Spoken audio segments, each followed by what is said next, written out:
வணக்கம். ஸோ இந்த ஷார்ட்ஸில் நம்ம என்ன பார்க்க போகிறோம் அப்படின்னு சொல்லிட்டு பார்த்தீங்கன்னா, ரேஷியோ அண்ட் ப்ரொபோர்ஷன். அதாவது விகிதம் மற்றும் விகித சமத்தில் ஒரு பேசிக் கொஷின் தான் கேட்டிருக்காங்க. Find the value of x அப்படின்னு கொடுத்துருக்காங்க. ஸோ எக்ஸின் மதிப்பை காண்க.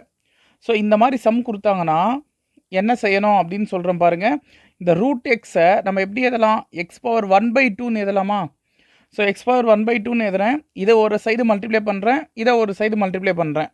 So X power 3/2 into X power 1/2 equal to 9 into 16. சரிங்களா? ஸோ இந்த இடத்துல பேசஸ் ஆர் ஈக்குவல்னா பவர்ஸை ஆட் பண்ணோமா? ஸோ 3ஐயும் 1ஐயும் ஆட் பண்ணால் 4 ஈக்குவல் டு இதை மல்டிப்ளை பண்ணால் 144. ஸோ இதை அடிச்சிங்கன்னா 1 2 2 2 2 4. அப்போ எக்ஸ் ஸ்கொயர் ஈக்குவல் டு 144 அப்படின்னா எக்ஸோட value +or -12. So option D இந்த கொஷினுக்கான ஆன்சர்.